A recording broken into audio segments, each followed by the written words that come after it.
Fofana pour le côté efficacité. Donc, bon, je vais mettre Fofana. Fofana, est-ce que si Lyon gagne ce soir, c'est lui, si on le distingue, c'est lui qui change le match? Bah oui. C'est lui qui, tac. Oui. Ouais. Oui, clairement. Ouais. C'est lui qui marque le premier but, c'est lui qui fait les déboulés. Surtout, il était d'une justesse dans sa conduite de balle, dans ses prises de décision.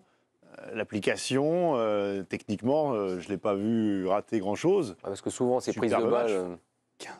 Parce que parfois, il veut tout faire vite. Il a cette volonté-là. Donc, ses prises de balles, elles vont un peu loin. Alors, comme il va vite, il arrive à rattraper les balles. En plus, il voit bien la casette aussi, parce qu'il ne faut pas oublier qu'il il fait une passe D, deux buts, une passe D, c'est Bibip le coyote. Hein. Eric, il a mis de la vitesse, il a perturbé tout le monde, il a accéléré, il a donné de la verticalité, de la profondeur. Il a été magnifique. Moi, je le découvre un peu. Mais non, mais j'ai entendu. Oui, il paraît qu'il est en train de te découvrir à la télé. Il est bon, ce gars-là, avec la veste. T'as vu Barcola, 21 ans. Ouais. Allez, Fofana arrive. J'ai entendu Sage, d'autres qui le connaissent mieux que moi parler de lui. Il a l'air d'avoir du bulbe. Moi, ce que j'ai aimé le plus, c'est la passe pour la Casette. Ouais, bien sûr. Et là, il n'a pas fait du Dembélé. Il n'a pas fait du Dembélé. Là, lorsqu'il fait la... Ah, ben oui, c'est vrai qu'on l'a monté avec les buts de la Casette. Mais c'est vrai que sur ce rush-là, on se dit, il va tirer.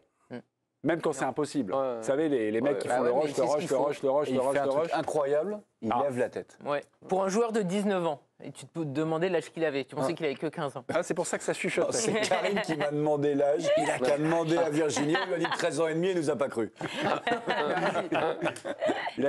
Donc, non, levez la tête. Et c'est cette action-là qui vous très plaît franchement, dans le match. on reproche tellement à ce genre de joueurs pétris de qualité individuelle qui vont très très vite, qui dribblent très très bien, mais d'être parfois affligeant dans le dernier geste. Lui, là, franchement, Parfait. le crochet parfait. Il a deux solutions. Une à gauche, d'ailleurs celui à gauche, c'est un peu déçu parce qu'il aurait bien aimé avoir le ballon.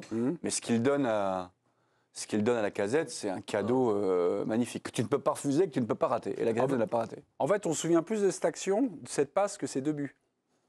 Non, mais quand même pas. Non, mais... Le premier but, Non, mais... Même pas. la frappe est magnifique. La frappe, oui, la frappe. Si, il est bien. C'est Cherki qui tente de lui... Je ne sais même pas si Cherki veut lui passer. Est-ce qu'on peut voir le premier Non, but? Cherki, il voulait tirer, mais comme il le voit arriver, il s'est retiré à temps. Heureusement. Non, moi, il y a une action que j'ai adorée, vous vous rappelez pas? C'est à un moment donné, Fofana, il prend une balle à 30 mètres de ses buts, il accélère, il dribble, il repique au centre. 31e. Frein, intelligent à la barcelonaise, à toi, à moi, on calme le jeu. Eh oui, il n'est pas parti tout seul au clairon, en voiture Simone, 15 droit minutes devant, sans parler du Barça.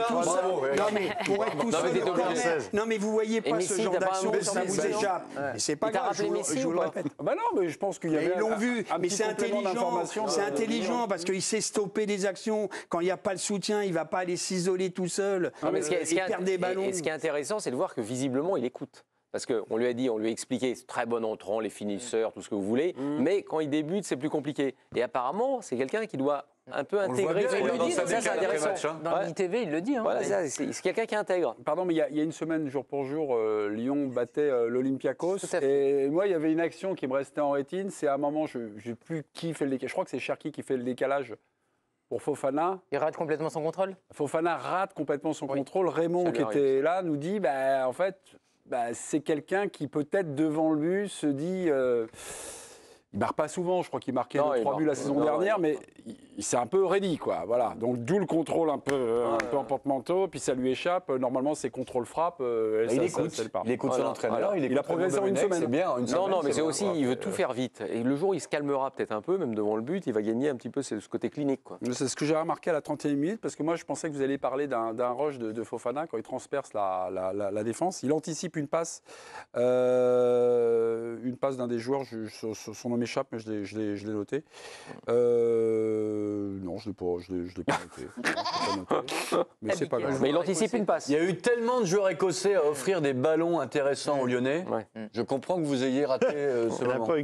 Non, mais je pense qu'il chope un ballon, il anticipe une passe en retrait, il y va. Et là, au niveau de sa frappe, il regarde un peu ses golasses, en fait. Il vise pas les zones, machin, et Butland arrive à la capter. Première fois qu'il est titulaire en Ligue des Champions, en Europa League. Mais il a cadre. 19 Oui, il a ans. cadre. Mais il a cadre. Oui, il a cadre. Il a cadre. Ok.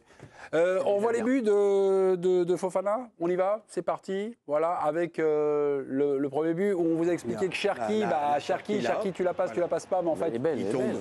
C'est une dernière passe plus qu'une passe décisive. Hein, et puis là, c'est plutôt le show Cherki. Le show Cherki, vous voulez nous en parler, Guillaume, justement? Oui, pour rebondir sur ce que disait Hervé tout à l'heure, Hervé qui connaît bien le joueur, qui l'a vu éclore quand il suivait Lyon. Ouais. Et très franchement, voir Cherki bon sur un match dans sa globalité, mais là c'est sur plusieurs, je trouve que c'est à souligner. Et je trouve que dans l'utilisation du ballon, il a été hyper juste. Parfois, j'ai adoré ce joueur, j'ai détesté ce joueur, il m'a exaspéré. Mais là, franchement, depuis quelques matchs, je trouve qu'il a gagné en maturité et dans l'utilisation du ballon, il y a beaucoup plus de réflexion, d'intelligence, de diversité. Je trouve qu'il la donne à bon escient, qu'il ne s'enfonce pas systématiquement et fonce pas systématiquement dans le mur.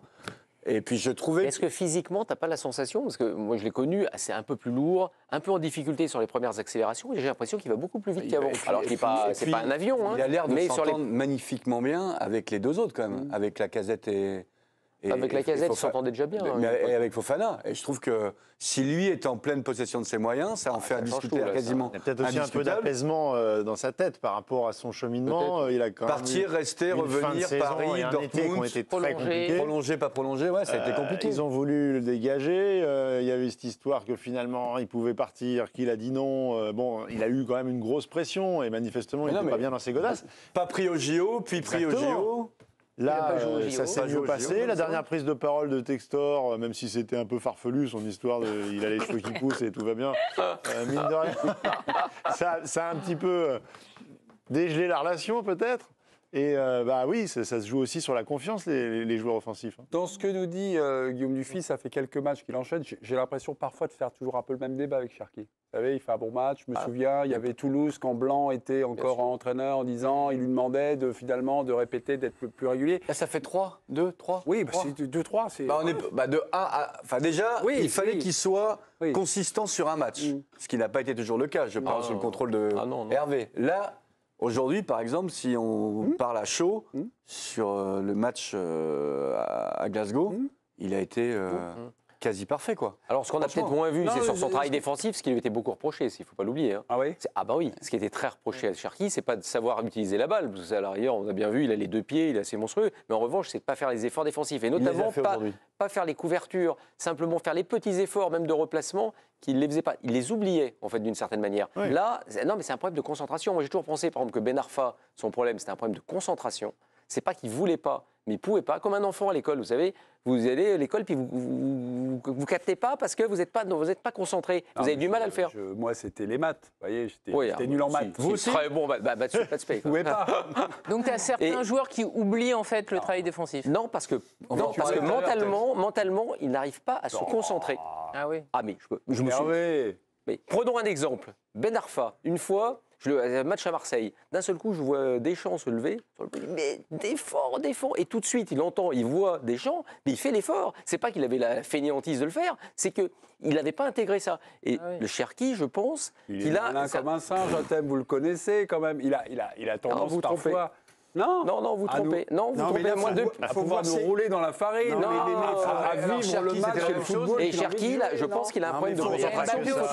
C'est pour ça qu'il faut travailler avec un préparateur mental, quelqu'un qui va te débloquer. Non, mais il n'y a pas que ça. Mais c'est un élément important. Il y a des manques de lucidité dans certaines zones du terrain. Bien sûr, mais c'est un jeune joueur. Il va tenter le même geste devant sa défense que celui qu'il aurait fait devant les 16 mètres adverses. Donc il y a eu des pertes de balles des fois qui étaient extrêmement coupables et que tu ne peux pas permettre, surtout quand tu connais la qualité technique du garçon. Le président a donné un truc sur Ben Arfa, là. Le fait qu'il, c'est pas qu'ils veulent pas, c'est qu'il. Des fois, il y a une déconnexion par rapport à les situations, des logiques. Moi, j'aimerais bien entendre ses formateurs parce que c'est Irlin qui avait critiqué Mbappé. Irles avait critiqué Mbappé sur ses replis défensifs. Bon.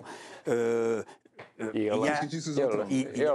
s'est mal exprimé, il a eu tort peut-être parce qu'il aurait dû valoriser toutes les qualités qu'a Mbappé, mais il n'avait pas tort sur ce secteur. Moi, chez des jeunes en rugby ou ailleurs, il y en a qui jouent avec ballon ou sans ballon. Et si tu ne prends pas le pli tout de suite à 13, 14, 15, 18, c'est très compliqué. Il faut faire un travail sur soi-même. Il faut avoir la pression à l'entraînement. Tu montes avec les pros, tu vois bien ce qu'ils font. Et je ne dis pas que c'est pas faisable, mais c'est un travail, une prise de conscience répétée tout le temps. Pardon, mais en rugby, de défendre, c'est quand même de rentrer dans la gueule de l'autre. Il y a une dimension. Non, parce que tu as le droit de défendre sans ballon. Plusieurs fois, dans la communication, comment tu glisses le surnom qui vient, tu es sans ballon et tu dois décrypter les attaques adverses. C'est de la lecture de jeu. Défendre n'est pas que le plaquage, l'acte athlétique, physique, bien sûr, mais il y a tout ce que tu dois interpréter, anticiper, couper les lignes, monter en pointe, coffrer ou pas un mec, faire repartir. Et là, c'est de l'intelligence, là. Et oui, il faut, oui. Non, mais et de plus, il faut mettre son corps en opposition. Mais moi, je vous pose une question, parce que je ne connais pas ça, mais moi, de loin, comme ça, quand je le vois jouer, je le verrais bien en 4, 2, 3, 1, à savoir... Lui au milieu, tu vois, d'un triangle 3, c'est-à-dire... Cherki, juste derrière l'attaquant, quoi. Non, mais moi je le vois pas. Moi je le vois pas à droite parce qu'il n'a pas de coffre athlétique. Et ça va poser un problème dans le couloir. Non, mais toute sa vie.